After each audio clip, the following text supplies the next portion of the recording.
Hi hello అందరికీ ఈరోజు ఇన్స్టాంట్గా టమాటా పచ్చడి ఏ విధంగా చేసుకోవాలో చూసేద్దాం.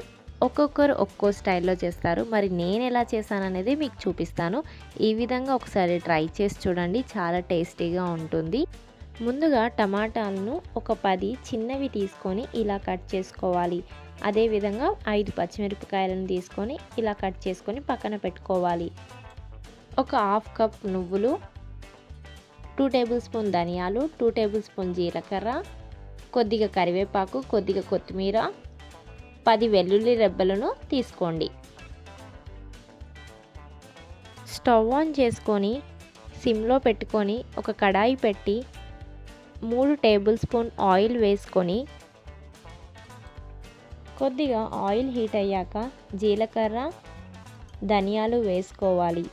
అదేవిధంగా వెల్లుల్లి రెబ్బలు, కొద్దిగా కొత్తిమీర, కొద్దిగా కరివేపాకు కూడా వేసుకొని 2 సార్లు బాగా కలుపుకొని కట్ చేసి పెట్టుకున్న పచ్చిమిర్చి ముక్కలను కూడా వేసుకొని 2 నిమిషాలు ఫ్రై చేసుకొని అదేవిధంగా టమాటా ముక్కలను కూడా వేసుకొని 2 నిమిషాలు బాగా కలుపుకొని లో ఫ్లేమ్ పెట్టుకొని మూత పెట్టి ఒక 10 నిమిషాలు టమాటాలను మగ్గించాలి.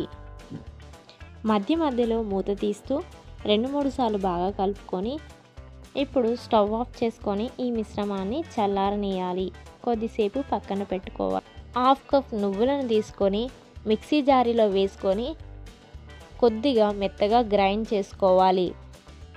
ఒక మిక్సీ జార్ తీసుకొని ఈ టమాటా మిశ్రమాన్ని వేసుకొని ముందుగా గ్రైండ్ చేసుకున్న నువ్వుల పొడిని కూడా వేసుకోవాలి. అదేవిధంగా ఒక నిమ్మకాయ తీసుకొని నిమ్మరసాన్ని 2 టేబుల్ స్పూన్ వేసుకొని మరి ఒకసారి మెత్తగా ఈ విధంగా గ్రైండ్ చేసుకోవాలి. కొద్దిగా సాల్ట్ యాడ్ చేసుకొని మరి ఒకసారి గ్రైండ్ చేసుకోవాలి. ఇప్పుడు ఈ టమాటా పచ్చడిని ఒక బౌల్లోకి తీసుకొని సర్వ్ చేసుకోవాలి. ఇప్పుడు ఇన్స్టంట్ టమాటా పచ్చడి అనేది రెడీ అయిపోయింది. రైస్తో తింటే చాలా రుచికరంగా ఉంటుంది. మీరు అదేవిధంగా టిఫిన్స్తో కూడా ట్రై చేయొచ్చు. Please subscribe the Darshini Vlogs. Thank you.